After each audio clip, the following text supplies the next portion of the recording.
हा बेटा, आपला राष्ट्रध्वज जो आहे तो भगवा व्हावा असं डॉक्टर बाबासाहेब आंबेडकरांची इच्छा होती का? बेटा प्रश्न बरोबर विचारलास तू. या राष्ट्राचा राष्ट्रध्वज भगवा व्हावा ही महाराष्ट्रातल्या अनेकांची इच्छा होती. म्हणजे त्यांचे जे सहकारी होते, सी.के. बोले असतील, भिडे असतील, नगरकर असतील, भाई आनंदराव असतील, सुरेंद्रनाथ टिपणीस असतील, मराठा मंदिरचे गावंडे असतील, ह्या सगळ्या मंडळींनी डॉक्टर बाबासाहेब आंबेडकरांना मुंबईहून दिल्लीला जाताना विमानात बाबासाहेब जेव्हा निघाले तेव्हा त्यांना ते निरोप द्यायला आले.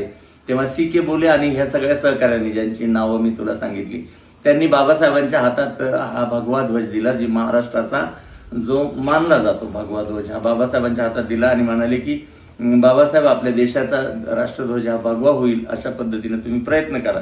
तेव्हा बाबासाहेब हसून म्हणाले, वारे वा तुम्ही महाराष्ट्राचे लोक माझ्या हाती म्हणजे महाराजच्या मुलाच्या हाती भगवा ध्वज देता आणि तो राष्ट्रध्वज झाला पाहिजे अशी इच्छा व्यक्त करता, असं विनोदाने बाबासाहेब म्हणाले. आणि पुढे बाबासाहेब म्हणाले, तुमची जर इच्छा आहे ना राष्ट्रध्वज भगवा व्हावा म्हणून, मग या ना सगळे दिल्लीमध्ये निदर्शनं करा, घोषणा द्या, आंदोलन करा, मग बघूया ना आपण, असं म्हणून बाबासाहेब गेले. तेव्हा डॉक्टर बाबासाहेब आंबेडकरांचा विजय असो, छत्रपती शिवाजी महाराज की जय, अशा पद्धतीच्या घोषणा विमानतळावर दिल्या आणि बाबासाहेब दिल्लीला निघून गेले. त्यानंतर पुढं 10 जुलै 1947 ची घटना, त्याच्या तुला हा संदर्भ doctor Babasaheb Ambedkar writing and speeches मध्ये बाबासाहेबांनी जे राष्ट्रध्वजाविषयी सांगितलं त्याच्यामध्ये तुला हे दिसून येईल. पुढं 23 जून 1947 ला बाबासाहेबांची ध्वज समितीवर नियुक्ती झाली आणि घटना समितीने म्हणजे सगळी चर्चा होऊन की आपल्या भारताचा राष्ट्रध्वज कसा असावा या संदर्भात घटना समितीमध्ये चर्चा झाली, संसदेमध्ये चर्चा झाली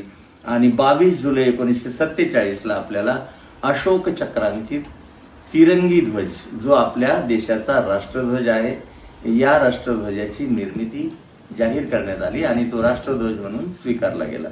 लक्षात आलं बेटा तुझ्या?